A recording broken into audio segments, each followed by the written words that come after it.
আজকে আমাদের বিশ্বাস ঢাকা শহরে প্রায় 1 কোটি লোকের সমাবেশ করবে ইনশাআল্লাহ।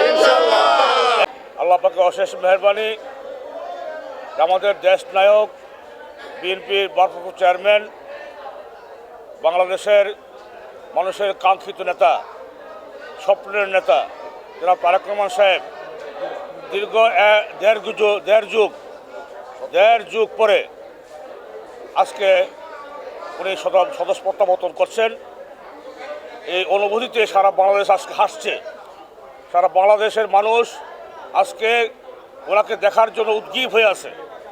আমরা বিশ্বাস করি যে এই দেড় যুগে ফ্যাসিস্ট হাসিনা যে ষড়যন্ত্র করে চক্রান্ত করে তাকে দেশত্যাগ করেছিল, আজকে সেই হাসিনা দেশত্যাগ হয়ে গেছে।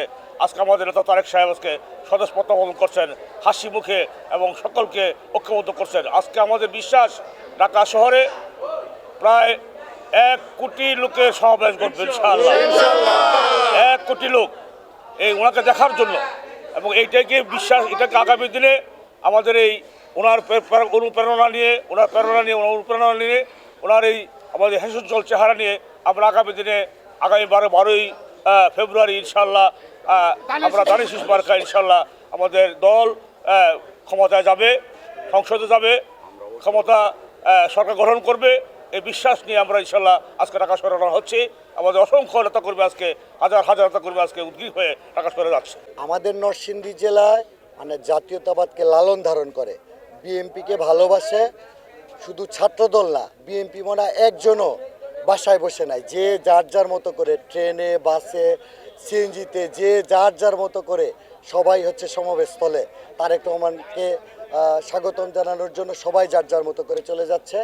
আমরা নরসিংদী জেলা বিএনপির সভাপতি খায়রুল কবির খোকন এবং মঞ্জুর এলাই ভাইয়ের নেতৃত্বে নরসিংদী সদর থেকে ট্রেন, বাস রিজার্ভ করে আমরা ঢাকার উদ্দেশ্যে, ইতিমধ্যে আমাদের অধিকাংশ লোক অনেকেই গতকালকে রাতে পৌঁছে গেছেন।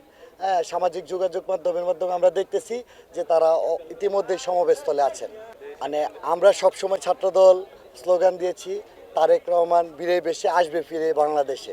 এই দীর্ঘ 17.5 বছর পরে, এটা দীর্ঘ সময় ওনার ফিরে আসাতে আজকে আমাদের একটা উৎসব মুখর পরিবেশের সৃষ্টি হয়েছে। এক কথায় বললে ঈদে যেমন মুসলমান ধর্মের সবাই একটা মানে আনন্দ মুখর পরিবেশ হয়, আজকে শুধুমাত্র বিএনপি মনা পরিবার না, বাংলাদেশের জনগণও দীর্ঘদিন যাবৎ অপেক্ষায় ছিল যে অতীতে ফ্যাসিস্ট স্বৈরাচার বাংলাদেশকে ধ্বংসের যে দ্বারপ্রান্তে নিয়ে গিয়েছিল, তারেক রহমান ফিরে এসে ওনার নেতৃত্বে দেশ বিনির্মাণে অগ্রণী গুরুত্বপূর্ণ ভূমিকা রাখবে।